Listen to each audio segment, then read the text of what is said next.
Okay, started. Okay, yeah, all good. Okay, perfect. Well, hello everyone. Welcome to another edition of 1+1, your place for inconvenient truth-telling and myth-busting. And we are rejoined by Daniel Tarade of the NDP Socialist Caucus and Socialist Action Canada. And yeah, we're going to be talking about, we're going to be revisiting an issue that we talked about last time, which is the need to merge mental health care into a single-payer system in Canada, and other things that the Canadian healthcare system could do much better on. But we're also going to be talking about but we're also going to be talking about the pandemic. But before we talk about any of those, first of all, Daniel, thank you so much for coming back on the program. Absolutely, Youri. It's always a pleasure. You are just not only a great facilitator for these things, your whole demeanor is just wonderful. So I always have a great time chatting and hanging out with you. Oh, thank you. I really appreciate that. And yeah, and it's, by the way, Daniel, it's also an honor to have you. And 1+1, we try to talk to we try to talk to all sorts of left wingers. So we have eco-socialists and Green Party activists like Dimitri Lascaris. We have Trotskyists like the people from the World Socialist website. We've even had communists and communist members of communist members that are in Canada and so forth. So it's a real honor to have somebody from the NDP Socialist Caucus back on the program. And speaking of which, that's a perfect segue to my first question, which is I wanted your reaction on the the sort of ridiculous truce and agreement that's developed between the NDP and the Liberals. Now, Jagmeet Singh is committed to propping up the Liberals' warmongering, anti-climate, and completely people power free agenda. Yeah. I know, I've had many guests, come on the program to criticize the NDP. I myself, even when I'm talking with people on social media, you'll find me mostly, tearing the NDP, tearing apart the NDP. But putting that aside, so despite the NDP not being the social, so first I wanted your reaction on the truce between the Liberals and the NDP leadership. But also, because the NDP, once again, didn't do too well the last federal election, I wanted then your reaction, which is now, despite the NDP not being the socialist reformist or social justice anti-settler colonial party we would like it to be, or the anti-imperialist party we would like it to be, what do you think it's going to take, though, for the Canadian left and the broader Canadian public, when they do a protest vote, they vote for the likes of the NDP as opposed to the whole tactical voting of I have to vote for the Liberals to push out this conservative. So yes, so what's it going to take then for the Canadian public to do that, even though we all know that the NDP has a lot of baggage, both historically and currently. The two-part question really kind of addresses where we're at currently with the NDP. We really have a dearth of any mass working class politic-oriented party in Canada. And so you put it quite well. It's ridiculous what Jagmeet Singh did. There's no reason to prop up the Liberals, even from an electoral strategy point of view. If you're going to prop up the Liberals for the next 4 budget cycles, why would anybody vote for you as the NDP then, if you're not distinguishing yourself, if you're not actually bringing that struggle forward? But unfortunately, the current crust of bureaucrats, not even to say the overall bureaucratic nature of the NDP, very top-down approach, means they're not willing to fight outside of the electoral system in any way. If they lose the election, they're going to immediately look for some way to still be relevant, even if what they're doing is a disservice to our overall movement. And that's what the merger or the supplying confidence truce was. Instead of challenging in the streets and in the workplaces and actually continuing to call out and to escalate the struggle, they completely acquiesced. What was very disappointing about it is the reason we're in the NDP in the first place as members of the NDP Socialist Caucus, like you and like a lot of other people on the left, we're very critical of the NDP. We often sum it up as 99% criticism, 1% support. But the important, yeah, 1% support often lies in the fact that it is a Labour Party. Unions are directly affiliated to the NDP. And in theory, at conventions, Labour has a direct voice at the table when we vote on resolutions and things like that. Unfortunately, even though we have this mechanism, there's no strong upswell of grassroots people to force the leadership to listen and actually take what we voted on into the electoral platform and into their other organizing. So that's the big issue, and we're working on it, and it's increasing consistently. So I think we can probably leave the truce behind because it's just shameful. Yeah. The NDP wants to orient itself as a working class kind of party and talk about workers, but like you put, they're not an anti-imperial, they're not an anti-colonial party. So they're fundamentally missing the fact that the worker struggle should not be separated from the struggle of workers around the world, as well as oppressed and colonized people within our colonial borders here. You have Yves Engler on all the time. Yeah. And so as he's part of the Canadian Foreign Policy Institute, they put out that survey at the last federal election asking all the parties what their different imperial foreign policy positions are. And only two parties responded. It was the Communist Party of Canada that responded, and the NDP actually responded to their credit. But every single one of their answers was incredibly disappointing. Yeah. When they're asked about NATO, when they're asked about the Lima group, the core group, the Five Eyes, in every single case, they said they would maintain equal support. Even if they were elected, even if they were a majority party, they would not do anything to demilitarize. They wouldn't do anything to challenge the status quo of imperial domination around the world. And that's what this supply and confidence deal enforces further. They're going to vote yes on every single budget, even if the budget calls for an increase in military spending. Right now in Canada, we're facing the second largest ever military procurement. They're planning on spending about $80 billion on fighter jets and the maintenance of those fighter jets, which is a magnitude, almost 2 magnitudes greater than what we spend fighting climate change. So it's just, where are our priorities? And the NDP is completely abandoning us in the struggle. So that's why we constitute an independent, yet not a covert. We're not clandestine in the NDP. We're not in there trying to infiltrate. No, we organize very openly.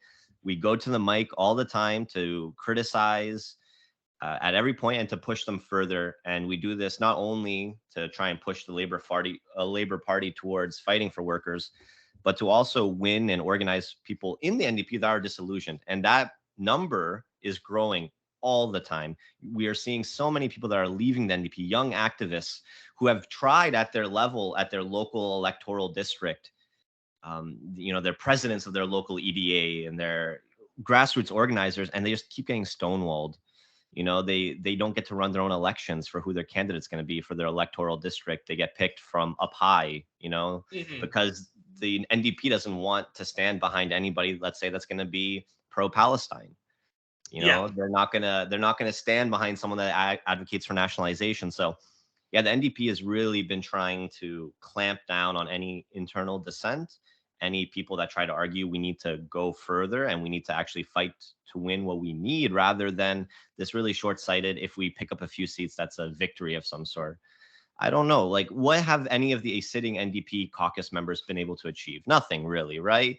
They can claim to be progressive because they vote against the more regressive elements, but in reality, they're not really pushing anything forward.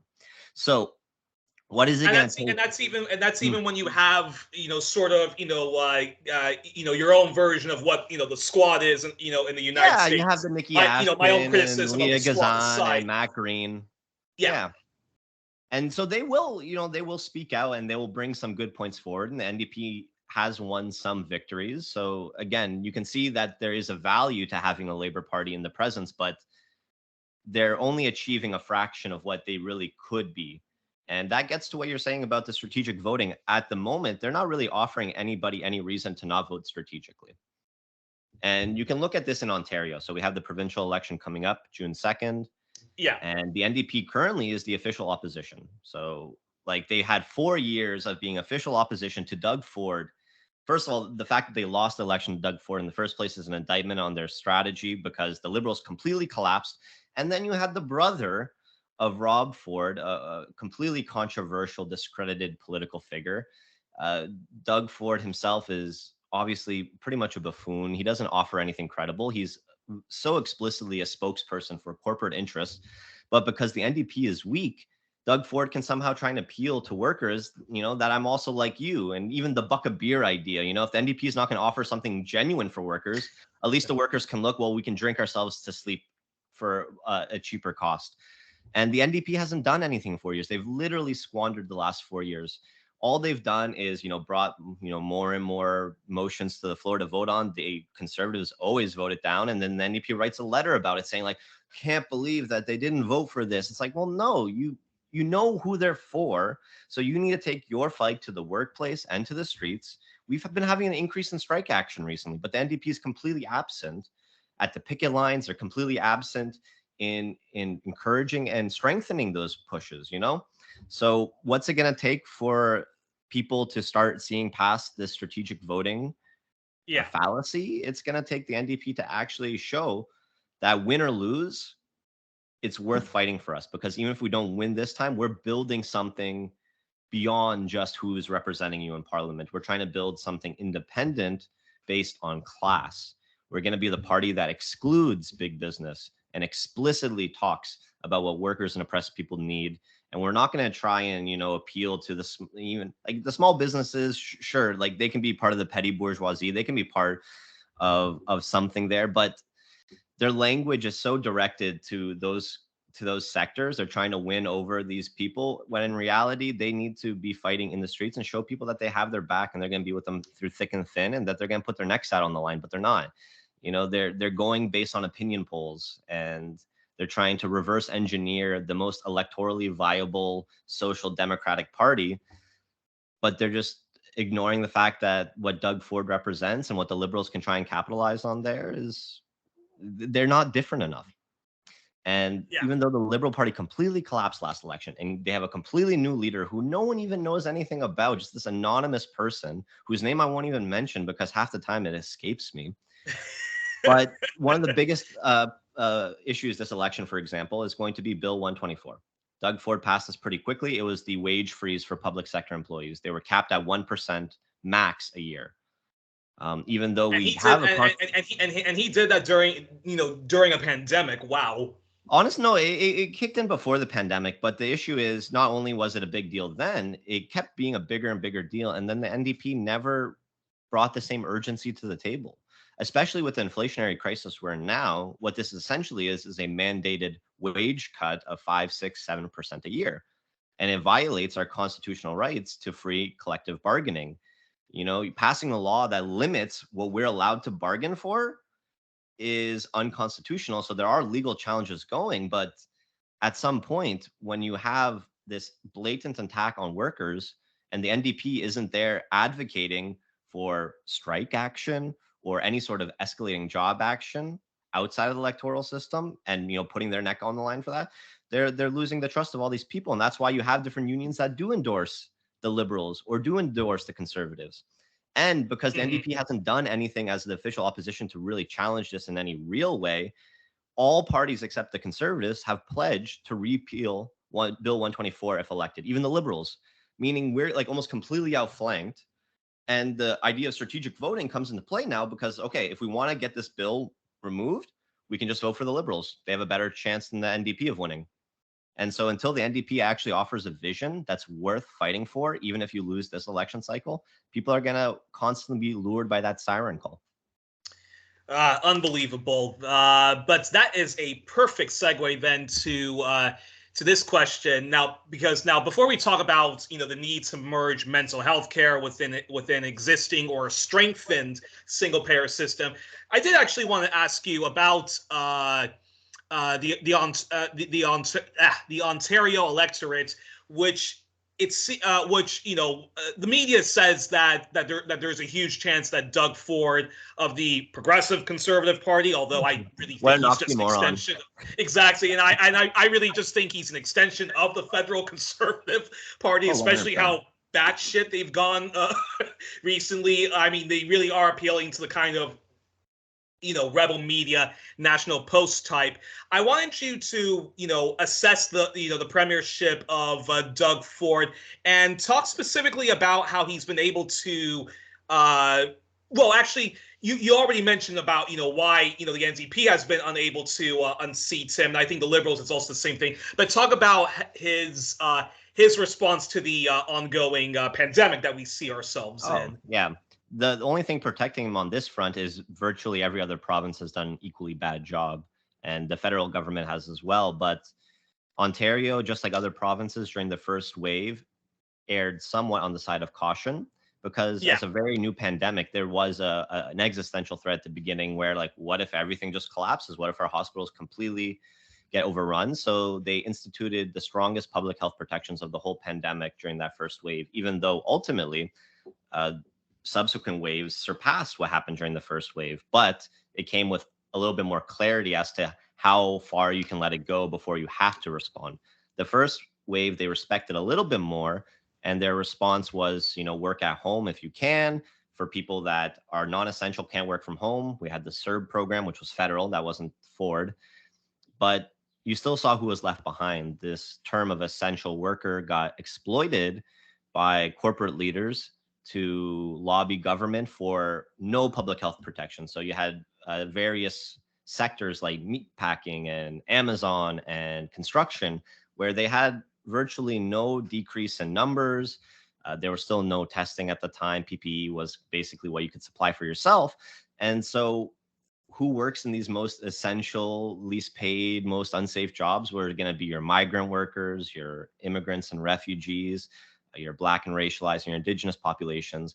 And so while immediately those first somewhat stronger public health protections immediately protected the richer, whiter neighborhoods in Toronto and in Ontario, a lot of other people were left behind. But even once we got into the summer, and in Toronto, we eventually hit like 0 new cases in a day, because those public health protections, even if they weren't applied equitably, did do a good job at bringing down the spread of the virus. But as soon as you're getting towards the summer, corporate leaders immediately pushed for reopening so they can resume full profit accumulation. There's the big push for school to be back in person because we have no affordable childcare. So you need public school as a surrogate for childcare. And Doug Ford fully acquiesced. He was the spokesperson, and he bore the brunt of the blame when things were going bad. He was just a really great shield for the corporations who were never talked about critically in the media as driving this. And, the media very uncritically, just platformed different industry groups, different industry lobbyists. So by the time September came around, we were basically stuck in a very predictable cycle of, we're going to get a wave. They're going to institute the bare minimum number of restrictions that target only workers and oppressed people, no real targeting towards corporations. The wave will subside to an extent, and then they'll immediately reopen. And that's how we just kept going. And, which has actually been much of the cycle globally, particularly in the more affluent West, right? Yeah. And so that again provided cover, because at various times, we can look to what Donald Trump was doing. We can look to what Boris Johnson was doing. And in reality, our per capita cases here never even actually got to that level. We were always 2 to 3-fold lower. We had a higher uptake of vaccines here, maybe higher masking. So we fared relatively well compared to similar economies. Not to say that it was good at all. And I think all of that, we have that syndrome in Canada, at least we're not as bad as the States. So we should be happy for what we got, and almost exactly, like we got what we got because we don't complain, because we're just so polite that they will give us a little bit more. And all of that's to our detriment. But no, he completely flubbed it. By the time we got to the 5th wave, just like the rest of the provinces, they drastically cut back on testing, such that it was virtually impossible to get a test. They began pretending that the pandemic was over, that we had won, completely downplayed the severity of Omicron. This led to multiple public health officials in Ontario resigning because their recommendations were no longer being listened to even a little bit. And they were replaced by other people that will carry forward the agenda more earnestly. And really the biggest tragedy then was the long-term care situation. Not that it was unique to Ontario, but the for-profit long-term care system in Ontario was the site of the most deaths, particularly during the first and second waves. And that's where roughly 50% of the deaths came from in our province. And there was no accountability. Eventually the army had to be brought in because they were completely and unable. And that was by design. The for-profit long-term care sector, as you know, first kind of being built up in the 90s under the previous conservative government of Mike Harris, was based on using temp agency healthcare workers. So you had healthcare workers who were working multiple jobs in multiple long-term care sectors just to make ends meet. That was one of the ways that COVID was being brought between facilities. You know, they didn't have enough staffing because, again, staff were getting sick. They didn't want to pay more for staff. My mom used to work in long-term care before the pandemic. And like in the for-profit sector, as a worker, you had a limit on how many gloves you can use in a shift, how many masks, how many diapers, how many sheets. So if your people that you're taking care of soiled themselves one too many times, you wouldn't be able to change them again. You were capped. They nickel and dime on top of our elderly and our disabled. It's something that everybody knows. It was really disgusting seeing during the pandemic how many people almost then put the blame on the people who put their, you know, loved ones in there as if they had another choice. And it's just like, yeah, I would never want to go there. I would never want to put my parents there. It's like, then why do we let it exist? Why is this not part of the healthcare system? And it's not. Long-term care is not incorporated into our universal healthcare system, which allows there to be both a public and a private parallel system. And the private system has such huge returns on profit. They get contracts from the government to provide this service, and they're just skimming money off the top. So rather than the government directly running and paying the workers directly, paying them more, making it so that's a safer work environment, they just have this parasitic capitalist core there that gets to own it. And even once it was all said and done and all the bodies were buried and the reports came out, and you had horrifying reports where people died, not even from COVID, but the situation so collapsed that they were so neglected because they were trying to isolate people in just makeshift ways, that people literally died of starvation or thirst because no one was going in, like complete, like it was, and no one's been held accountable. Literally, no one's gone to trial for this. No one's gone to jail. The same proprietors of these for-profit long-term care were given extensions by the Ford government for 5-10 years. They were given approvals to expand their long-term care so they get more beds. And even during the third wave, when our hospitals were filling up the most, that's when we hit about 900 people in the ICU in Ontario. And just to give you a sense of perspective, then, the number of ICU beds we have in the province is 2,200. So we almost hit 50% of all of our ICU beds being occupied by people due to COVID. And normally our ICUs are already 80% full to begin with.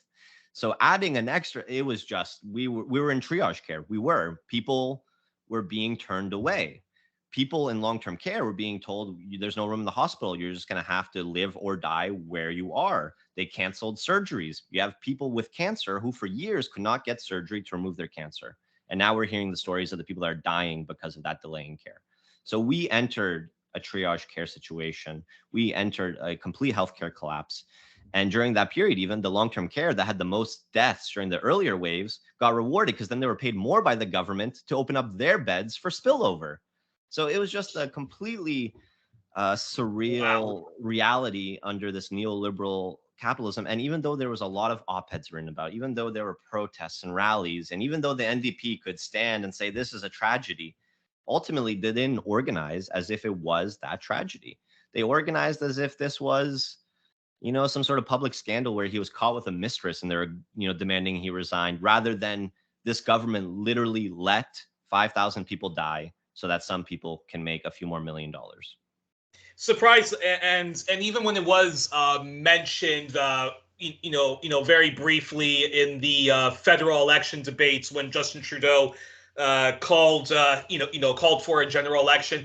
Yeah, even when it was mentioned in such a way where it was like, okay, this is a scandal, but they didn't go into the details that you just went through, into how much of a scandal and a human rights, catastrophe, it was almost as if, as like, a few bad apples, and then of course none of the federal leaders really, gave a response into who was to blame, who's to be held accountable, or what's going to be their vision forward. Just so like I will say in the national election judgment thing, they did put forward a plan to nationalize one of those for-profit, one of the ones that was really bad. So you saw them take tentative steps.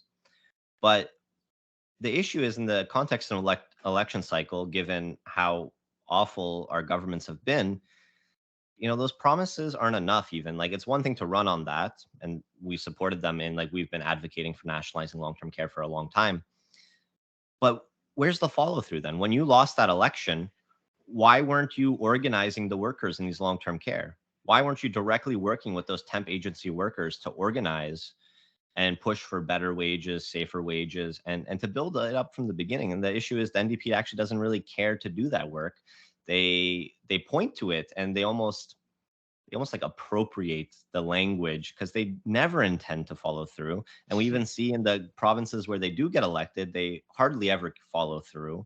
So people don't really trust them. And if anything, then, because people are stuck in this cycle of strategic voting, they're almost like, well, they went too far even with what they're saying, their rhetoric. Even if I know they're not going to do it, it just makes it so I can't vote for them, because now they've, the Liberal Party is just the central choice again. So yeah, it's horribly disappointing. The human rights abuses, and that's what it is. The other term you can call it is social murder. Like, the government murdered these people. It was entirely preventable, 100% preventable. Every single one of those people that died, I mean, they could have been saved. And that fits as well the eugenics character of Canada, because they're not working, because they're dependent on the state or on other people, whether they're disabled or elderly. They're dispensable. And that wasn't said enough. That was really the underlying justification, that these people, if they die, it's not going to hurt the economy. It's not going to hurt these long-term care centers. They're just going to get someone else in that bed. And that's unbelievable. And that's a perfect segue then to this question, which is, speaking of, right-wing douchebags, right-wing dingbats, and pseudo-populists, because we were talking about, Doug Ford and his handling of the pandemic.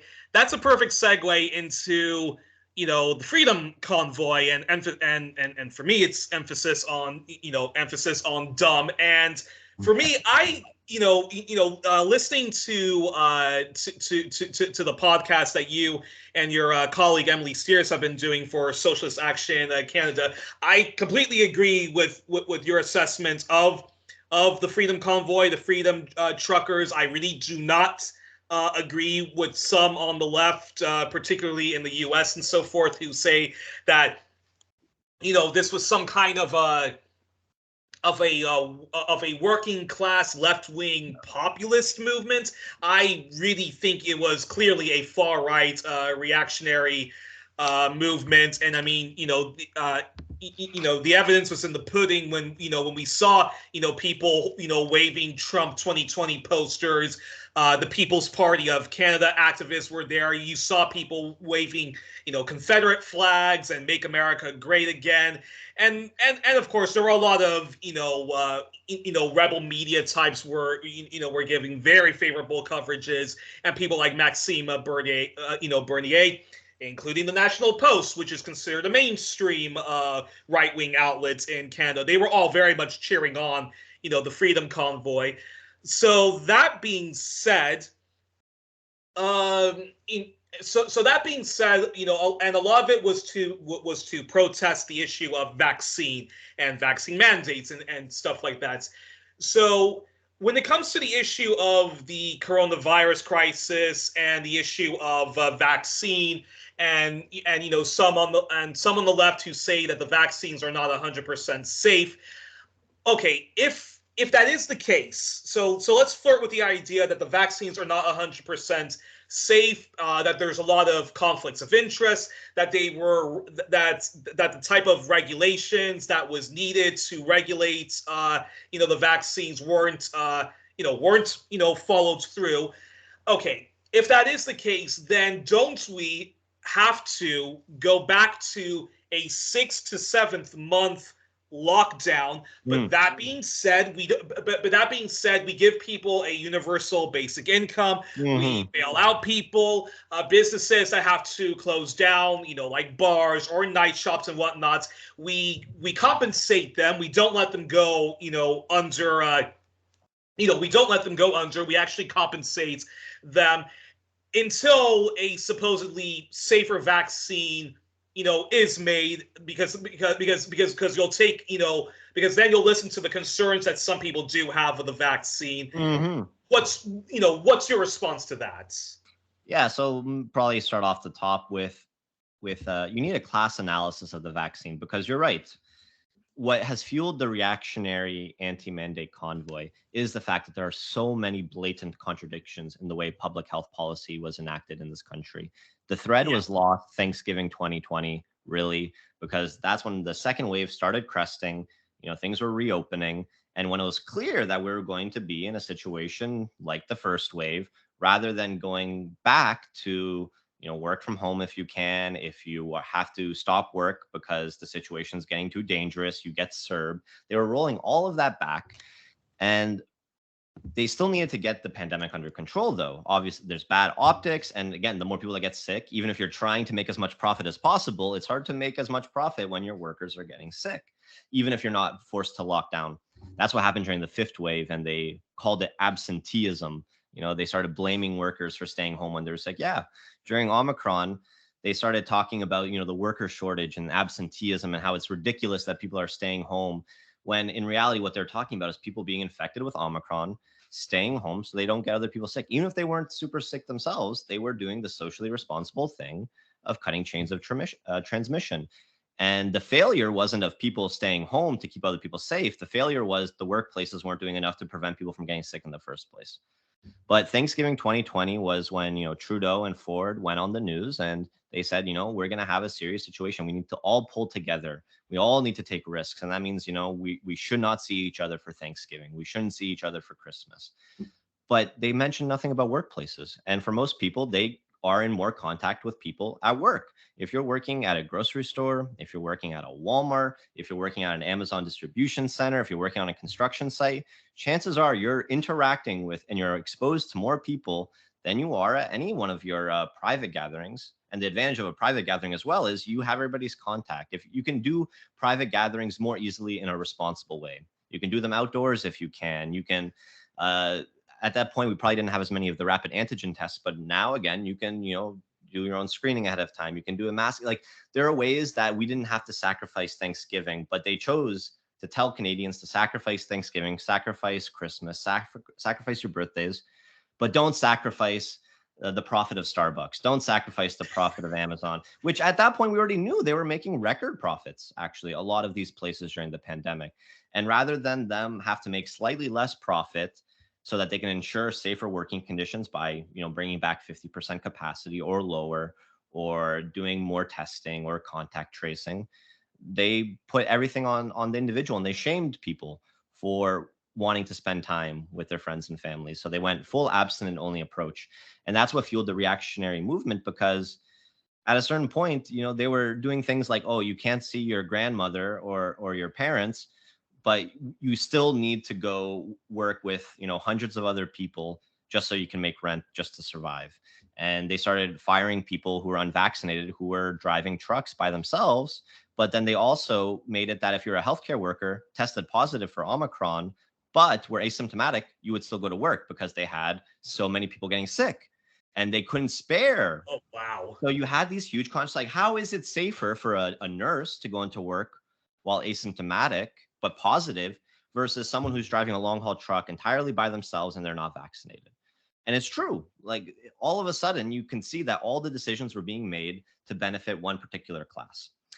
The issue then with the long haul truckers then is that the people leading this weren't the workers. Again, most of the people involved in these protests weren't the workers. They were owner operators, because they're the ones that can take a few weeks off to go do these things. And they felt like their personal liberties were being attacked. Not only, their ability to drive while unvaccinated, but also their ability to go out into public. And as owner operators, they had more financial means to do that. So it really felt like they were being attacked. We can't go to the movies anymore. We can't go see the game anymore. And that was the priority. And they framed it in this way, like, we have the freedom over bodily autonomy, which is true. But the issue, and what they ignored, and what made this very reactionary, is they denied the right of other people to safe workplaces. And they denied the right of other people to public health, that it's based on the needs of the majority, not the needs of a few people. And yeah, that when that thread was lost, that reactionary movement was locked in, absolutely essential. And ultimately, the vaccine, they're all safe, they're effective, but they're just one tool in the end. And the government's inability to provide a comprehensive public health policy to tackle the pandemic really did them in. They doubled down, tripled down on just the vaccine, which even in the best of times, it's one tool, it's one multifaceted approach, but it's not a substitution for, testing people to see who is ill. And it's Yeah. it's not a substitute for making sure that people have paid sick days so they can stay home when they do get ill, because we know that the vaccine isn't 100%. It was never reported to be 100% effective at either preventing infection and thus transmission, or even preventing serious illness. I mean, even against the original waves, it was up to 90% effective, which is remarkable. And at a population level, it did really great things. That's why the fourth wave in Canada, which was fueled by Delta in the summer, never really took off, because against Delta, the vaccine still provided good coverage. And even though restrictions were lifted, we never quite saw the huge spike that we would have otherwise saw.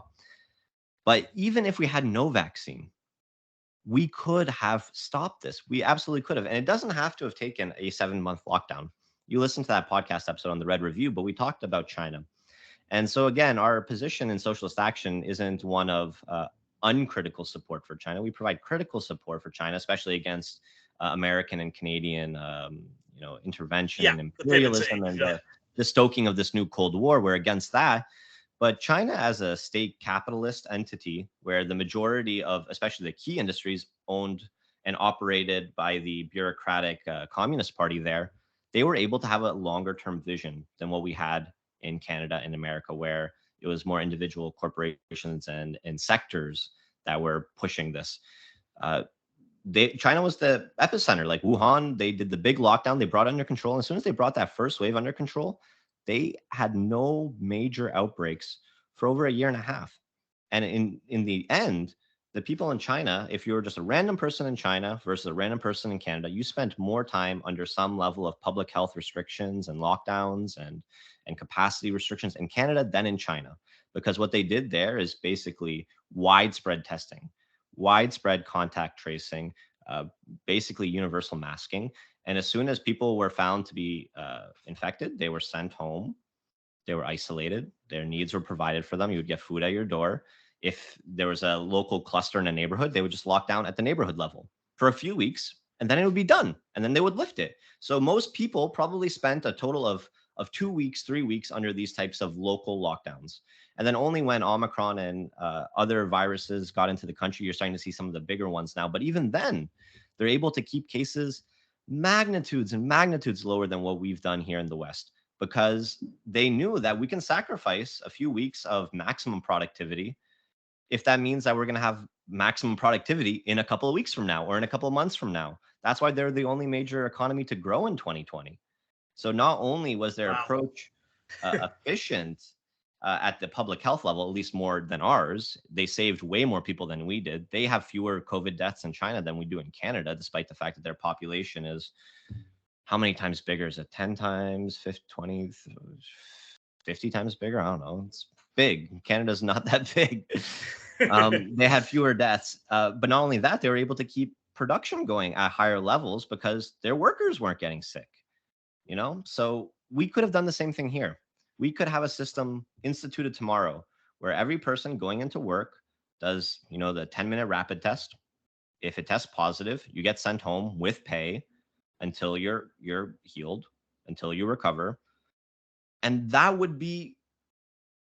targeted approach would keep levels quite low, honestly. And then you combine that with some contact tracing. So again, households, you combine that with, you keep masking up because that's such a low cost, effective, procedure that, again, you should be mailing good masks to everybody at their door. And we can do that. We absolutely can. If we can deliver everybody their voter ID in Canada, which we do, we can be delivering everybody 5 masks, every month that you can use each one a week, a KN95 mask.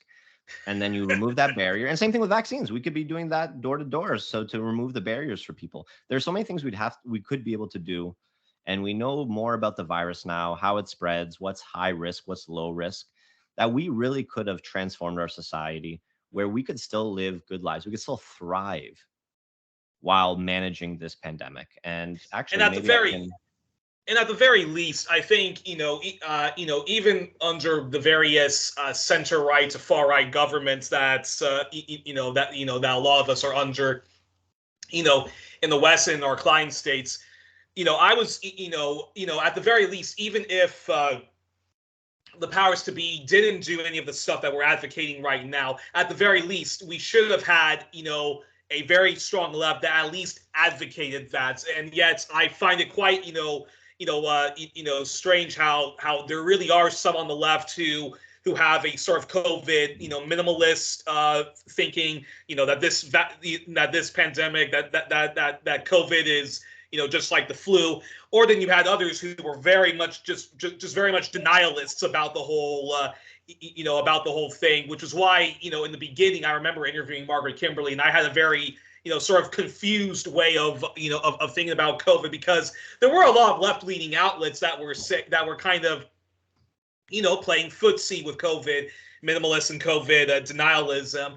And now at this point, it's just,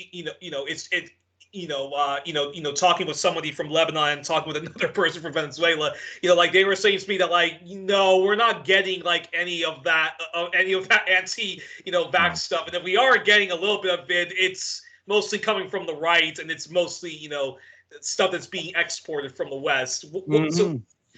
So a quick follow-up then to to the issue of that is what is how do you explain some on the left or self-described leftists falling into the whole kind of COVID minimalist COVID denialism that we were talking You really about. have to have a groundwork that sets up that it's an intentional, pandemic. And that's, I think, a form of historical revisionism. This pandemic is the third pandemic strain of coronavirus to jump over into humans in the last 20 years.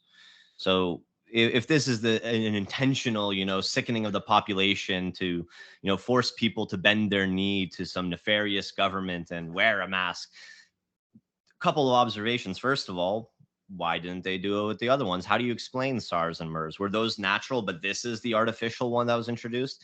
You really start, pushing Yeah. up against the limits of what's possible.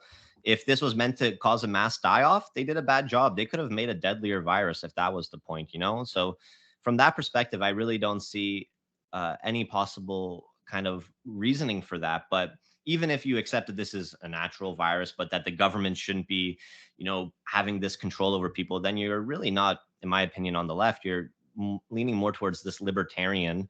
And since libertarianism inevitably benefits the people with the most material wealth, the most pre-existing freedom, it does become a reaction against any impingement on what you see as your unlimited freedoms, while ignoring how many people had no freedom beforehand and now have lost even more, not because of the public health protections, but precisely the lack of public health protections.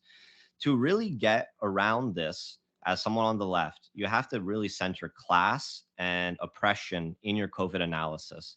And that means even if you're someone who's, 50 years old, white man, already retired even, and you just miss being able to go to the movies and live your life as you wish, you're so myopic, you're so short-sighted that you ignore the absolute decimation that's happening within your class or your adjacent classes. And you're not going to, first of all, build any movement on that that's going to be for justice. The only movement you can build on that is a reactionary movement to preserve and actually heighten the class nature. Because the anti-mandate convoy, in fighting for no restrictions on themselves, were also fighting for more perilous, more precarious conditions and lives for other people. It directly came at the expense of the disabled people. And the stat in Canada that really illustrates this now is there are more people that are immunocompromised in Canada than unvaccinated.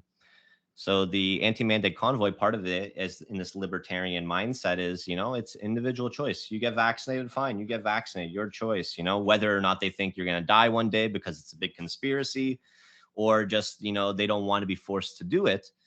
But there are 15% of Canadians now who are immunocompromised for whom the vaccine doesn't provide that same level of protection, and for whom this virus presents a even bigger existential threat. And they have no choice in this matter. Only public health protections at the community level can intervene to lower their risk and to save their lives. But that's not what these people are for. And so rather than advocating solutions that will benefit all of us amongst the working and oppressed classes, they're pushing things for that will only protect them as small business owners or as kind of the professional class. You have quite a few, lawyers and even doctors and whatnot, who, because of their relatively privileged status, they've been shielded from the worst effects of the pandemic, and they don't want any further erosion of that. And even if it means that their lives don't get better, as long as everybody else's lives stay shitty, they're fundamentally entrenched and they're trying to maintain that hierarchy. So if it's okay, I'm going to read out some of the demands. I just wrote a resolution for the upcoming Socialist Action Convention. So I must note this has not been voted or adopted. It's also just the first draft. But these are some of the demands that I'm putting forward for consideration within our party that is centering class and oppression in the kind of demands that we should put forward. And I'm just going to start reading them off then. Number one, unlimited paid sick days. That's pretty explanatory. Universal, free, and rapid testing for the duration of the pandemic combined with contact tracing. Again, just very effective means of keeping things in check. Any limitations on capacity must be first applied to for-profit corporations with no loss of pay and benefits for workers before any capacity limits are placed on personal gatherings. Rapid investment in our public spaces with a focus on outdoor public spaces, including parks, basketball and tennis courts, beaches, musical and theatrical venues, gyms, trails for walking, biking, running, dog parks, outdoor cinemas, and more. Again, we know that the virus spreads less outdoors, but also in our cities, we have so little outdoor public spaces where people are allowed to be. If we increase that, we can start getting people out of the pubs, out of the indoor spaces where transmission is more likely. We demand an increase frequency of public transportation. So again, people are less crowded on the buses and subways. Immediately reinstate CERB for anyone who cannot work due to the pandemic. Immediately match disability rates to CERB. Disability supports are still quite a bit lower, almost 50% lower than what CERB was for able-bodied people who couldn't work. And that was immediately clear from a eugenics perspective. If you're disabled and can't work, you get $1,200 a month. If you're able-bodied and can't work because of the pandemic, you get $2,000 a month. And that's incredibly unjust. Exactly. Immediately increase healthcare funding, especially focusing on recruiting more healthcare workers by increasing wages and benefits, nationalize long-term care, bringing it under the public healthcare system, robust protections for workers performing essential work that must be implemented to maintain capacity needed to adequately serve the public. The most dangerous work must be assigned on a voluntary basis and with significant hero pay proportional to risk. Any for-profit corporation that plays an essential role must be immediately nationalized so worker health, safety, and provision of services can be disconnected from the profit motive, which we know is a negative impact on these services and on working conditions. The establishment of an autonomous public health council of worker representatives, public health experts, epidemiologists, disability advocates, racial justice advocates, and Indigenous leaders to decide on public health protections. The issue is all the public health policy was being filtered through corporations and through their politicians rather than being decided by representatives of the lower classes, which represents the majority of people. The establishment of workplace health and safety councils that are empowered to adopt and enforce public health protections within their workplace that go beyond those set by the National Public Health Council. Nationalization and democratization of pharmaceutical companies, public development of vaccines and antivirals in a fully transparent manner, which includes publishing the formulas and recipes, which would be a great way of challenging the conspiracies about what these are doing. Because currently you can't find exactly how the vaccines are made. That's all intellectual property. It's protected. Vaccine distribution at work and home with translation services provided for both language and science. Fully acknowledge the right of all workers to safe working conditions, which for the duration of the pandemic can include vaccine mandates and mandatory testing. And then the last one, and this is trying to get to some sort of dialectical reasoning with the people that don't get vaccinated. And this isn't even the people that are in the anti-mandate convoy, but there is a crust of people who, for several legitimate reasons, either have barriers to accessing vaccination or are the people that the medical industrial complex normally harms rather than helps. So the final demand is fully acknowledge the bodily autonomy of all people and the removal of all punitive regulations targeting the unvaccinated. those ineligible to work because they are unvaccinated, because being unvaccinated would be a risk to your coworkers, are to be offered work that can be safely conducted while unvaccinated, for example, working from home, receive accommodation that allows them to work without risking the health of their coworkers. So, for example, masking, daily testing might be enough in some cases where it's still safe. Or otherwise, if they can't work safely at all while being unvaccinated, the financial penalty of losing your job, in my opinion, violates informed consent. So if they refuse to get vaccinated, they should then receive CERB and be paid to sit at home, where they're not risking other people's lives, but they're also not being forced into a financially destitute position. And we see that in Canada because people that were terminated with cause because they're unvaccinated were unqualified, or they weren't eligible for receiving unemployment insurance, even though they were paying into it. And that was a hugely regressive blow to workers' rights, where no matter why you lose your job, you're eligible. And the reason and the reason why you're sorry to interrupt, but the reason why you still say, okay, if the person doesn't want to get vaccinated, then okay, have them go home, but we still bail them out. We still give them a UBI, is because the other approach of just, okay, well, you're fired until you actually get the vaccine, doesn't work. That's only going to inflame the kind of reactionary movements that we saw with the Freedom Convoy and the motorcyclists from last weekend, right? Yeah, and honestly, this is maybe some of my own conspiratorial thinking. I don't have really any evidence to back this up, but I wouldn't be surprised if one day we found out that the government did a lot of these things to target these people because they wanted the pushback, because the anti-mandate convoy won. All the things that they were pushing for, everything got rolled back not long afterwards. Unfortunately, the vaccine mandates got rolled back, the masking mandates, like testing became completely inaccessible. And we're really at the government and corporate level here acting as if nothing has happened, even though people are still getting sick. Our hospital cases are still rising. Coronavirus is still mutating. So at any moment, it could develop into something that's more virulent and more deadly, and we can be in an even worse situation than ever before. But in having this, you have a situation where instead of the corporations constantly, pushing for this, now you have supposedly workers also pushing for this, and that provided some cover for them to really win a pro-corporate agenda. Unbelievable. But I think it also goes to show you, some of those on the left who were, sort of, supportive of, of the, of some of these, protests that we see against, against response to COVID. I think it also just goes to show you that, because it's strange when you hear people, say, well, if I don't go to work and we have these lockdowns, then I have no way to pay my rent, and people are losing their jobs, people are losing their businesses.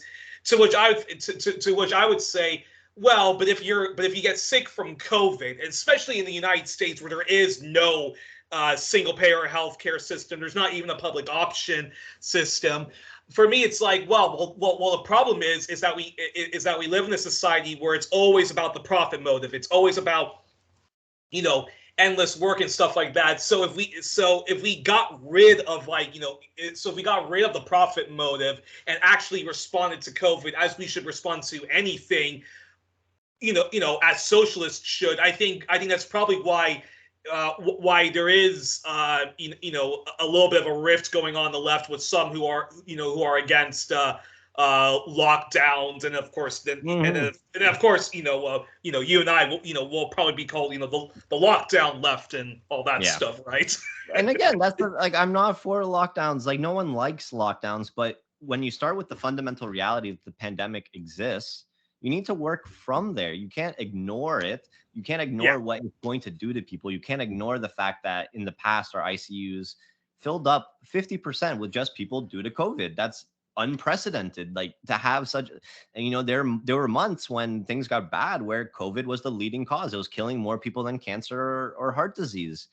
And if we did nothing, if you had no restrictions and everybody was getting sick at once, you would have had an even worse situation. And that's why ultimately the left, when they're talking about, or when the anti-mandate convoy rather talks about, the big conspiracy, do you not see that the government is itching always to remove all these restrictions? They don't want to implement it. Like, you're protesting against Ford for, like, he doesn't want to. He's literally doing this to protect the economy. Like, at a certain point, the bare minimum restrictions. And so it was a misdirected reaction because most of the restrictions were coming on our back. We were the ones always sacrificing. We were the ones that were called heroes while getting no extra money and having to buy our own PPE. And then after a year and a half of being frontline heroes, you had some people that didn't want to get vaccinated, got fired, got no unemployment insurance, completely left out. And the thing is, those vaccine mandates were then lifted about 3 months later, but you lost all your seniority. It was gone. You're never getting it back. So for this 3-month period where they put this one policy into place, people were completely demonized. You had schools expelling students who weren't vaccinated. And that's the anger. That was such a contradiction, as if that was how you were going to lower the case counts. And again, it is important to keep your coworkers safe. I fully stand by that. During the pandemic, if you're not vaccinated, you're posing an increased risk to your coworkers, who all collectively have a right to the safest possible working conditions. But to then vilify the person that doesn't get vaccinated rather than the corporations that have been fueling this pandemic is what led to this reaction, and allowed a middle class crust of people to try and claim that they're being just and that they're fighting for liberation, when in reality they were fighting specifically for their own liberation at the expense of everybody else. And that's a perfect segue to this question. Changing the subject for a bit, on to mental health care and so forth. Now, the last federal election, the NDP and the Greens, much to my surprise, the NDP supported merging mental health care into Canada's single-payer healthcare system.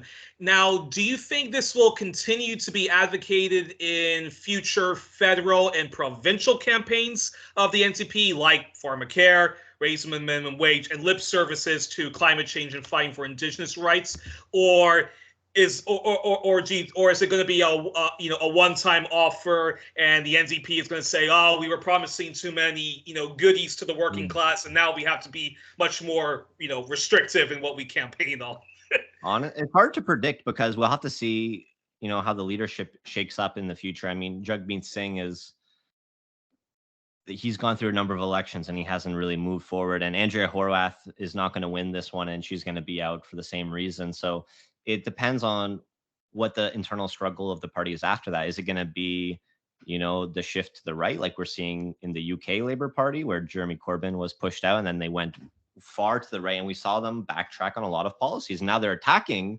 more liberal parties from the right.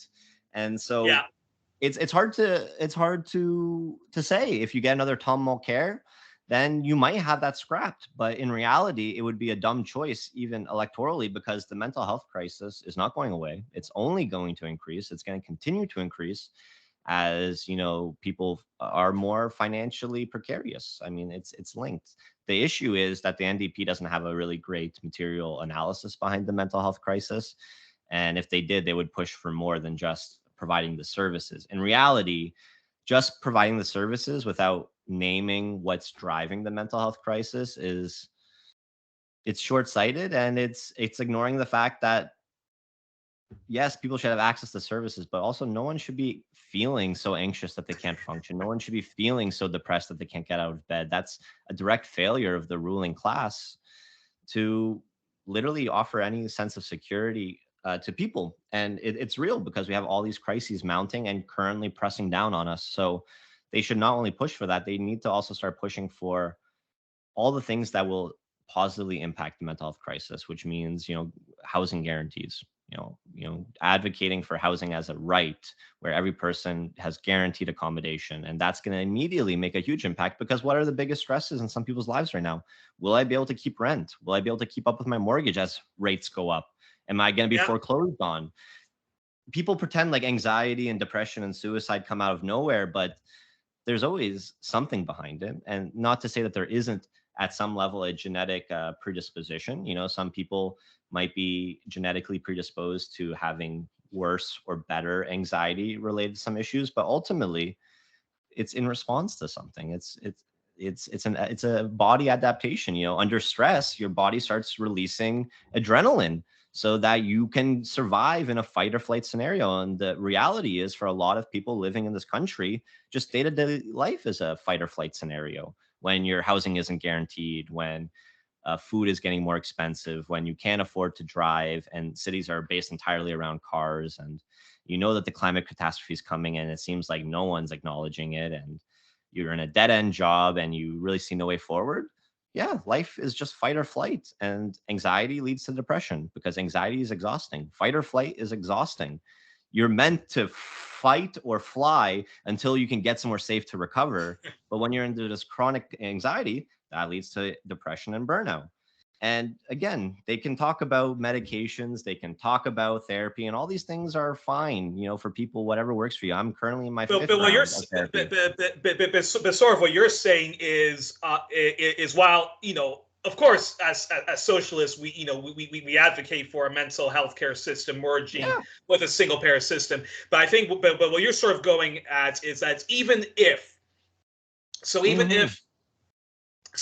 an NDP provincial government, or even if the federal government was to install, you know, this mental health care system that's merged with a single payer system, that's all fine and dandy. But still, we have to examine why do we have, you know, such an epidemic, or even if we want to globally, a pandemic of so many people, you know, depressed, and so many people with so many different mental health afflictions, right? Exactly. Same thing. Safe injection sites. Absolutely. We need to advocate them, and Doug Ford cuts them. So we need to resist that. But at the same time, why are so many people turning to drugs for comfort? No one's turning to drugs just out of nowhere. Things are driving people to it. These are all we call diseases of despair. And then you have crimes of despair. You know, when you get petty crime, when people are desperate and they see no other end, and the risks seem trivial compared to what life is already throwing at you. So yeah, 100%. Like, we need therapy provided for all people, because that being said, the work to terraform our society so that it's based around the needs of humans, that takes time. And I don't want any of the people that are stuck here right now to be lost while we're fighting that struggle. So fighting for universal mental health care is kind of a transitional demand. Like, yes, we need to be on the side of the people that are struggling. And I'm currently in my fifth round of therapy, and, you know, going further and further and trying to figure out where my own trauma responses are coming from and trying to unpack that. You know, it was born in some material reality. Poverty is traumatic. War is traumatic. Growing up in those circumstances set me up for a life of depression and anxiety. I'm working on it. But I'm never going to forget that means then we need to fight against imperialism that causes war, and we need to fight against the capitalist system that ensnares people in intergenerational poverty. Until that gets eliminated, we don't really have a comprehensive mental health care strategy. And that's a perfect segue then to this question, which is how would this system work if we, you know, fight hard for it, be it in Canada, Britain, Belgium, and so forth. And now, so how would doctors and the service provided deal with, example, somebody suffering from an episode of crippling anxiety, or someone with something like social anxiety and agoraphobia? So would it be like this, where you would send a mental health care worker to a person's home, try to get them to, you know, get out of that episode of anxiety, and then sort of try to help them, you know, mobilize themselves into, hopefully, if not getting to whatever work they were supposed to have that day, but at least, you know, out of this, out of the, you know, ruts that we're in, especially if they are, you know, talking about, suicide ideation and stuff like that. Yeah, you're going to need both an acute and a chronic system. And to an extent, we have a very underfunded acute public system. You know, we have suicide hotlines because you obviously recognize that at a certain point that even the private system is failing, obviously, and so many people can't access it.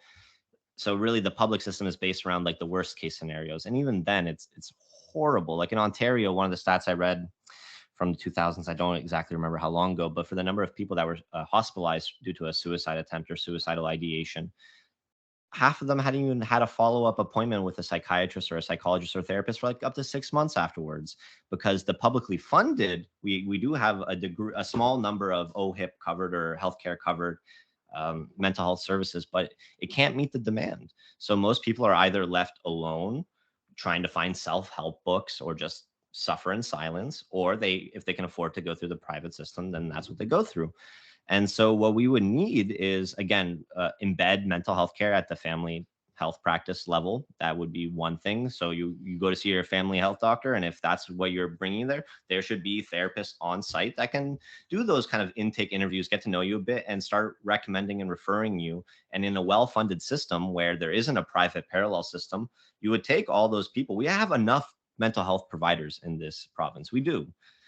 Maybe we can use more, but like the number isn't the issue. The issue is most are in the private system where they get to charge more and they get to pick their clients. So they can choose, a wealthy client that they see once a week for 10 years. And that's really great for them. That's steady, that's easy. They don't have to work with people in crisis, but that's not a system based on the needs of people. And ultimately, it's going to be a similar struggle to win this, like it was in Saskatchewan when Tommy Douglas and the NDP there pushed for universal healthcare. The doctors pushed back because they enjoyed their privilege of, this middle class of getting to run their office as a small business where they get petty to choose bourgeoisie. their clients. Emphasis on the word petty. Yeah, they get to choose, like, oh, I don't like this person, so I'm not going to choose them. Or they have too many complications, I'm not going to take care of them. And I get to charge what I want. And it gets to be this competitive rate. And they got paid more. And, so the doctors went on strike when it was nationalized. And this is a good example for labor history and how scabs aren't always scabs. But those doctors going on strike, they weren't striking as workers. They were striking as, middle class, small business owners.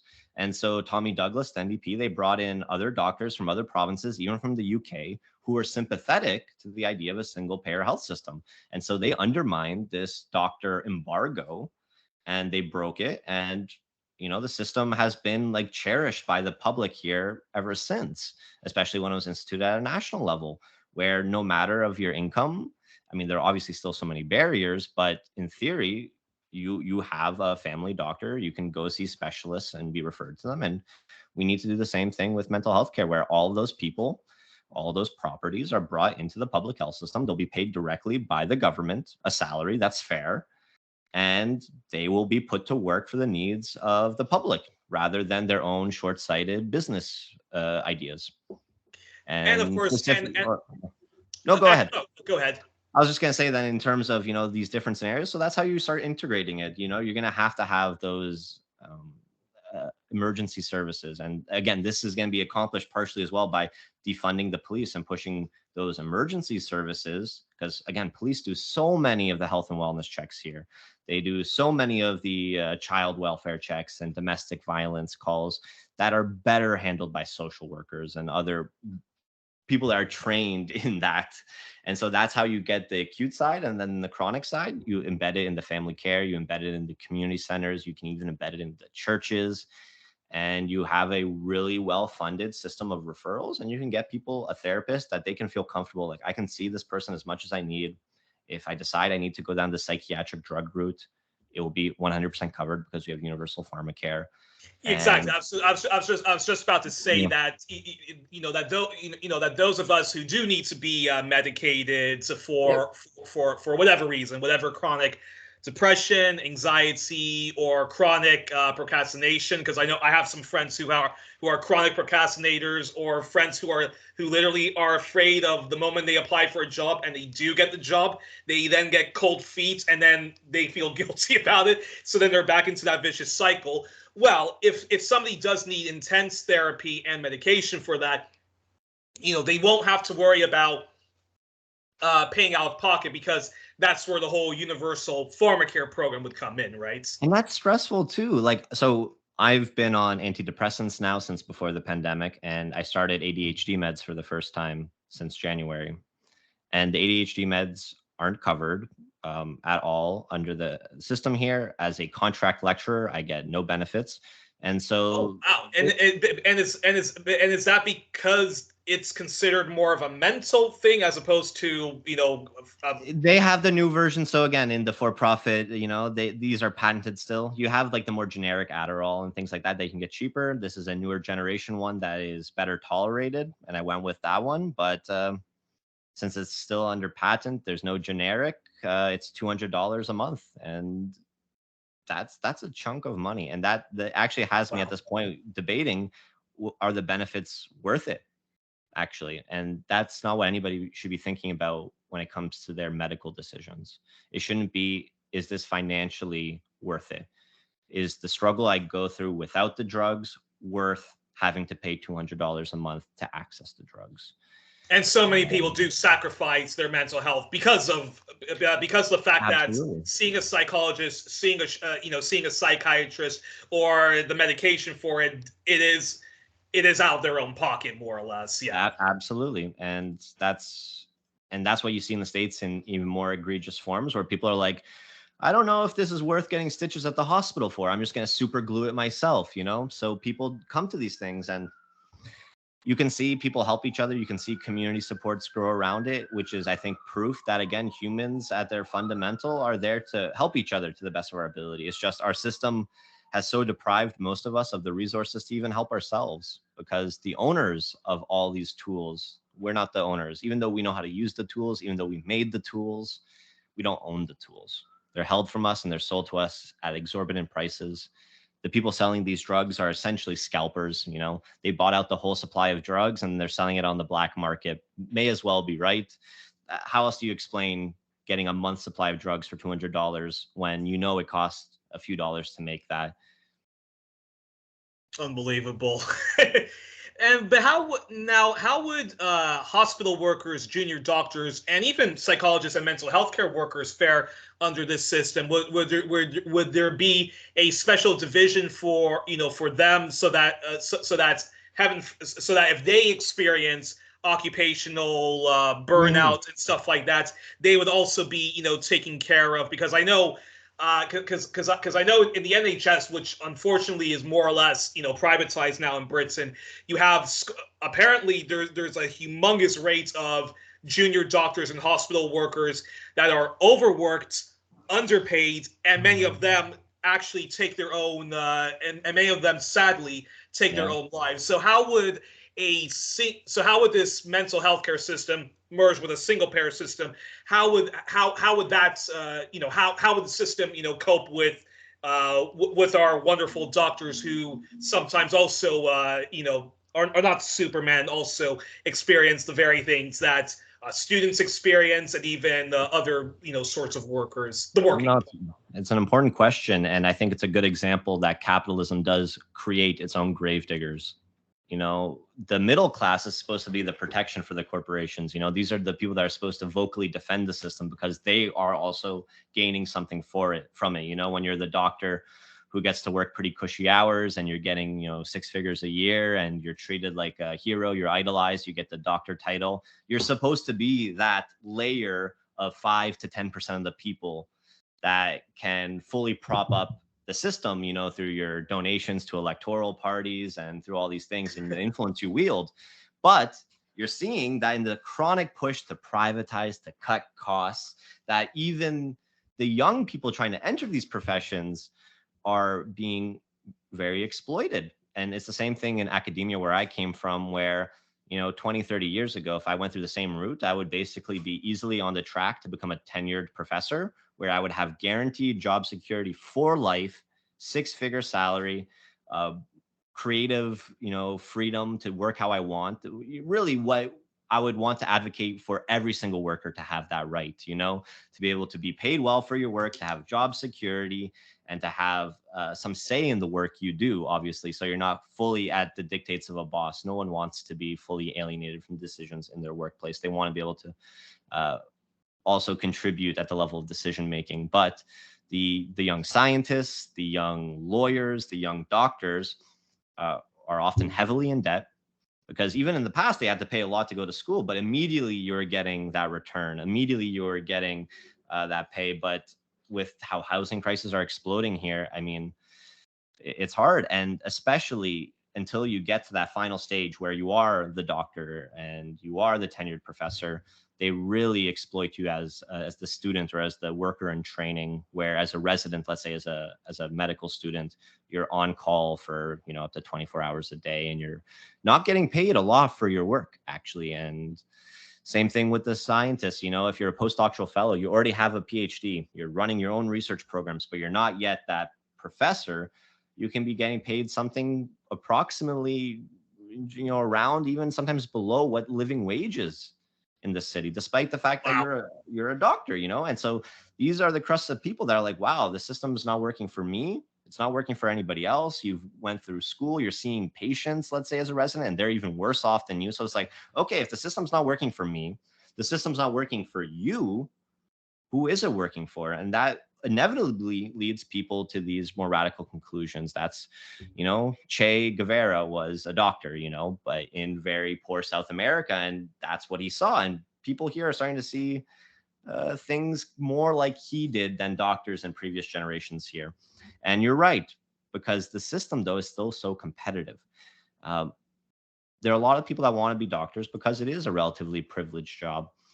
But they exploit you so much in that process. They grind you down so much, and there's no guarantees. And so a lot of the tragic stories I've heard of in Canada are people that are applying for their residency. You know, they're trying to get into their preferred medical practice, and they don't get in 1 year, and then they don't get in the next year, and they already went through medical school. They're already doctors, but they're just trying to go through their process of specialization. That's where you're hearing these stories. Like, they're just so desperate. And actually, how many young people, how many friends I've had confide in me when they were applying for grad school, when they were applying for, you know, getting their license to finally be accredited to do their job, how the stress that they were under, where afterwards they would confess, you know, if it didn't go well, I was thinking suicide. Like, I didn't see any other way. Wow.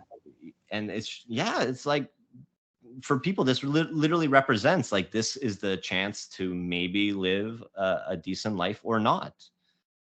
And and you're fighting, and someone's always going to be left out, because that's how the system is based up. It's propped up on this artificial scarcity. They're trying to run the healthcare system with as few people as possible so that they can make as much money. They can cut as many costs. They can fund as many tax cuts for the rich by not giving that money instead to doctors. So yeah, in a universal mental health care system and everything else we would advocate for, we would fight for increasing the number of healthcare workers employed so that the work is shared, so that the healthcare workers are less stressed. And there's multiple reasons. One, they deserve to not be burnt to crisp. And also, it's going to be better for all the people they take care of. We know that the majority of health mistakes and accidents and medical errors happen in the last hour of a shift, especially like nurses. They work 12-hour shifts. How do you expect someone to do 11 hours of stressful work and then have to do 1 more hour when they're giving medications and they're maybe dealing with code reds and code blues and whatever codes they have? And it's the same thing with the doctors. So hire more, give them good wages from the beginning. So residents should also be paid a living wage. Doesn't matter that you're not fully a doctor yet. You're doing work. Tuition should be free, so no one has the stress of debt on them. And then lastly, yeah, they also need access to the exact same services that they're providing to other people. And that's a perfect segue to this question. You know, you mentioned you know, the calls for defunding, defunding the police, and how many people of color and you know, and even, you know, the broad working class, you know, are very hesitant to trust you know, people in authority like doctors and so forth. So how can we help those affected by whatever mental health condition not be the victims of social workers who sometimes or oftentimes act as an extension of the kind of policing which my twice past guest L. Jones, the brilliant abolitionist, says, you know, that a lot of times, you know, social workers are an extension of that. Robin Maynard talks about it a lot in Policing Black Lives, and Miriam Haddad of the Green Party, who also believes in abolishing, the police. So how would we address the issue of social workers, in which you know, some people, you know, would say that they need to be radically, reformed or even, abolished, as many of them are extensions of, the boys in blue. Yeah, no, that's an important conversation. Maybe one that I am not the best voice always to speak to, but just to highlight again some of those important reasons. I mean, social work, particularly, let's say, with Indigenous populations in Canada, they're the ones that are, taking the kids away, Child Protective Services.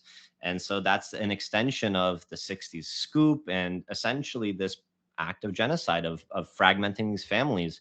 You have these stories of social workers, credibly being alleged to, when they're putting Indigenous kids into foster families, of unilaterally putting in IUDs because they know that Indigenous child is at risk of being sexually assaulted by their foster parents. But that's the system. And so instead of working within the system as an advocate for the most vulnerable people, you're right, they're following orders. They're an extension of what's ultimately a very carceral way of dealing with society's problems. So first, you got to get the police out of it. And the thing is, you're right, social work can be very embedded. They can work with cops.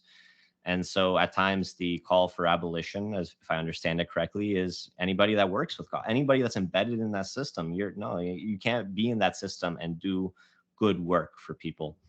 But there are different groups, there are different pilot projects going on that take different professionals, mental health workers, even social workers that are trained in a different modality, that are trained fundamentally in a anti-carceral, oppression lens.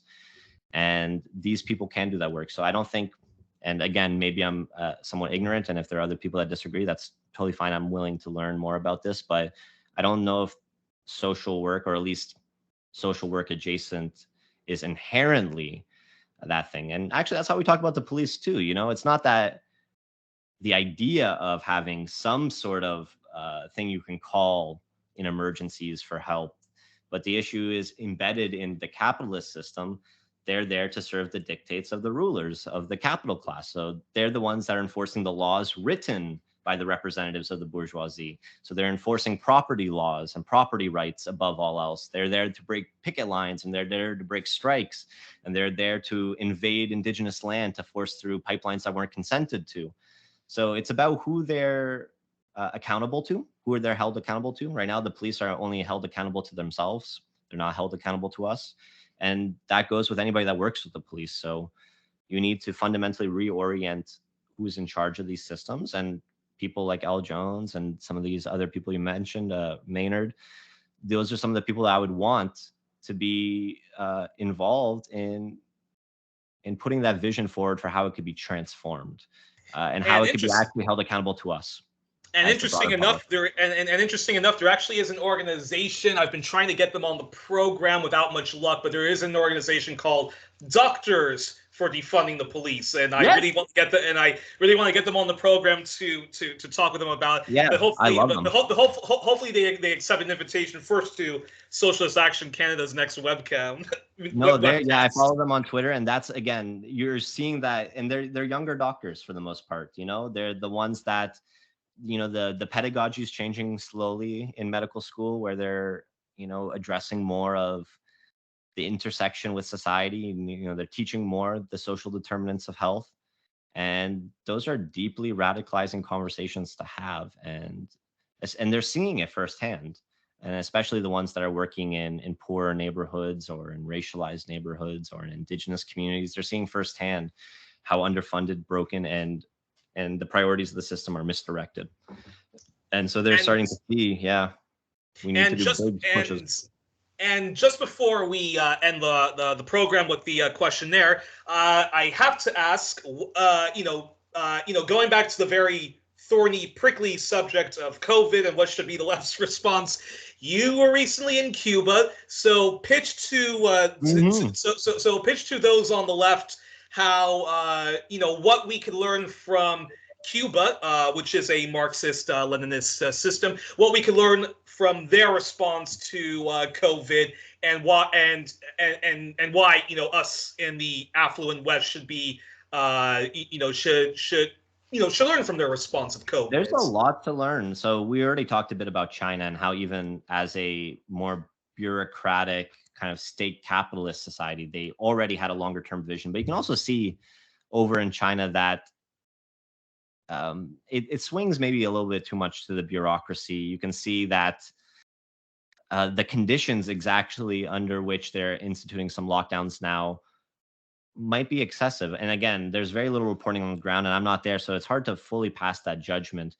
But we know that there's no mechanism for where workers can directly have a say in how these protections are implemented. It's still from the top down, but because the top is fairly concentrated and they have a more diversified view and they have a longer outlook as a result, because they're not internally competing with each other quarter to quarter, that they ultimately make decisions that are best for their government and for their state, which ends up still being better for the average worker compared to the very hands-off neoliberal approach here. But there's still something to be desired there. Yeah, the libertarian blind spots that much of us in the West have. Yeah, but Cuba seems a bit different even. So one, as a very poor nation, and you would think as a poorer nation, they would have limited capacity to really intervene as effectively. And we see how many of the poor countries around the world have just basically been left to the whims because they so rely, let's say, on exporting whatever their key product is that they can never, lower capacity, because if they didn't bring, they would just collapse. And they never had the luxury of really limiting travel from abroad and things like that. But Cuba, even though they so rely on tourism coming in, cigars going out, they made very difficult decisions to protect the masses, even if it meant that the financial situation would tighten.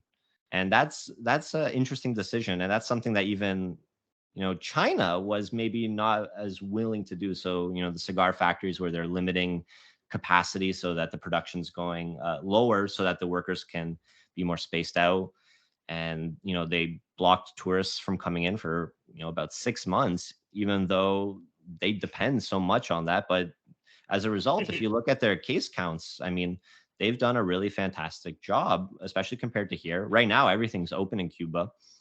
Every single person in Cuba over the age of 2 has been vaccinated 3 times, if not 4 times now, with their own domestically developed vaccine. And so I think when you put all of that together, the fact that they've implemented all the tools at their disposal, not just the ones that target workers, not just the ones that target the masses, but ones that are actually collective, because again, things are collectively owned through the state, that there was more trust, there was more buy-in with the vaccine. So that's one thing. The fact that they developed their own vaccine, despite the fact that they are a poorer nation, while Canada did not develop its own vaccine because we have no public system, is really telling. Actually, that was the moment for my dad that things actually clicked a little bit with Cuba, where I told them that they had 2 or 3 successful vaccines that even went through testing. It's like, how could they have it? We don't have one. I'm like, I know. And the question is not that we couldn't have had one. We easily could have made our own and easily shared the recipe, told everybody. We could have even live streamed how it's made, and think about how that would go to addressing the fears of the people, and to even have them talking directly with the scientists that are making them and the doctors that were studying the effects, to have that face-to-face conversation. Because in reality, what we had here, everything was filtered through the corporate media. If you were hearing anything from anybody at Pfizer or Moderna, you were hearing from the CEO, who's not a scientist, and who we all know is making billions off of this. So you did have that conflict of interest. That it wasn't necessarily just for you. And in fact, it wasn't for you at all. It was for them to make money, and any benefit from you is really more incidental. So those are some of the things. And even to this day, they have universal masking, even in the streets. If you go in the streets, you'll see that the compliance isn't necessarily high, but you see that there's a degree of common sense. If it's getting crowded, put your mask on. If you're on the bus, you see more masks on. When you're in those spaces, you see that. So the fact that they got everybody on board with the inoculation program meant that they've formed more trust with their government, actually. And that's actually as much proof as you might need to show that people in Cuba aren't living under an authoritarian regime where they're afraid to speak out. In fact, the people are quite vocal. They will speak their mind about the situation. And my impression is that most recognize that the situation isn't good, but they know it's a pandemic. They know that regardless of how the government reacts, that things are going to be worse than it was before the pandemic. If you take what was before, you add a pandemic, that's worse. But the way they've been able to navigate such that they've minimized death, they've minimized infection, they fully developed themselves. And throughout the pandemic, they were sending doctors abroad to help other countries that were beleaguered.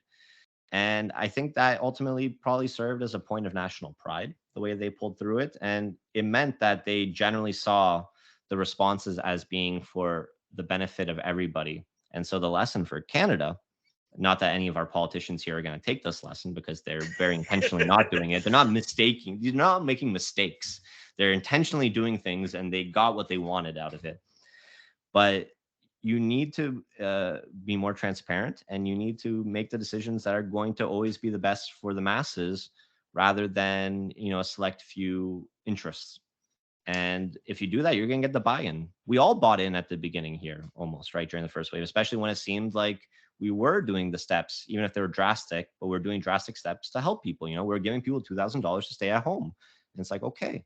And that first summer, you can see as well, people were, even though it was a pandemic, when it was nice outside, we can go spend time outside safely with each other. People were not just surviving. At times, we were even on the verge of thriving, and that's the lesson. We definitely have to return to that, and we also, and of course, the left should definitely adopt,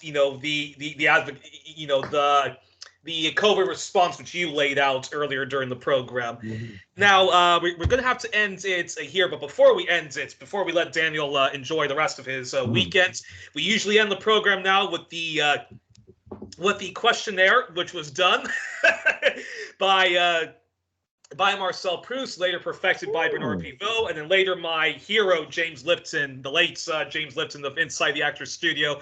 So here we go. Daniel's going to answer the questionnaire. So here it goes. So Daniel, first of all, what's your favorite word? What's my favorite word? Oh my! I didn't look at these questions. These are gonna be off the top of my head. My favorite word. Cacophony is a good one, isn't it? Which word? Cacophony. Cacophony. Wow, that is a really good word. What's your least favorite word then? Ooh, my least favorite word. Trite. What turns you on creatively, spiritually, or emotionally? Oh, laughter. I love to laugh. I love laughing with people. It's such a connection. Exactly. Then what turns you off then? Silence. Too much silence. Like, not any silence, the awkward silence. The people that are that let it feel awkward. That turns me off. What's your favorite curse word then? Ooh. Which ones am I allowed to say here? You can say any of them. Oh no. I like a good fuck. That's fine. Then you mentioned you don't like silence. So what sound or noise do you love then? What sound of noise do I love? The sound of running water. Funny, lots of people on this program love running water and raindrops. That's incredible. Then like a waterfall. I can sit in front of a waterfall for hours just hearing the roar and the stream down just trickling. Love it. Then what sound or noise do you hate then? Oh, I have so many. These ones I'm prepared for. I have what's called misophonia. So it's not even sounds I don't like. These are sounds that instill with me deep fear and like anger and frustration. It makes me want to run away. So chewing with your mouth open, chewing gum with your mouth open, snoring. Those are probably my big three. Oh, wow. Don't invite me for a sleepover then. I have to work on my snoring then. Then what profession other than yours would you like to attempt? So if you weren't doing, you're still a student, right? No. So I'm lecturing now. So I finished my PhD last August. So I'm no longer a student. I'm lecturing. I love it. I love teaching. So if I wasn't teaching, screenplay writer. Oh, interesting. And then what profession? Something very fun. If I was living in a world that didn't require any sort of revolutionary struggle, and I can fully pursue my creative insight, writing film would be great. Oh, awesome. Then what profession would you absolutely not want to do under any circumstances? Ooh, I want to say accountant immediately. That's like my first instinct there. Some sort of pencil pushing, A true really socialist monotonous. response, a true lefty response is the rejection of wanting to be an accountant. Just right in my heart. And that's the thing. I have some friends that are Bolshevik accountants, you know, they exist out there, just not for me. And then the final question is, if heaven exists, what would you like to hear God say when you arrive at the pearly gates, or whatever is your belief in an afterlife, or even if you don't believe in an afterlife? What would yeah. That's really hard. So I don't necessarily have a vision of a monotheistic God and an omnipotent person. So what would I like to hear? I don't know. I mean, welcome would be nice, I guess. All right. Well, we were joined on this edition of 1+1 with the brilliant Daniel Tarade of the NDP Socialist Caucus, as well as Socialist Action Canada. I'll make sure to link to both of those websites, and if people are interested in joining, they should join, as well as Daniel's own website, where he does very interesting writing, and I'm going to relink to interesting writings he did about the pandemic. And if people want, they should go to Socialist Action Canada, where there's been where you and your partners did a bunch of really good webcasts about what should be the left's response to coronavirus and what should still be the response to coronavirus. And check out the Red Review. It's the podcast that we do through Socialist Action, Emily and I, and we have great guests on. It's not a format unlike this one, but more hyper-focused on the Canadian state. Exactly. And yeah, people should check out all that. Daniel, thank you so much for coming on the program. I look forward to having you back on the program, hopefully in the future, especially with the upcoming elections happening in Ontario. But until then, you have a fantastic weekend, and give my best to Barry and the team, all right? Absolutely. Always happy to be on. You're that person that doesn't allow for the awkward silence. It's a great time. So. Thank you.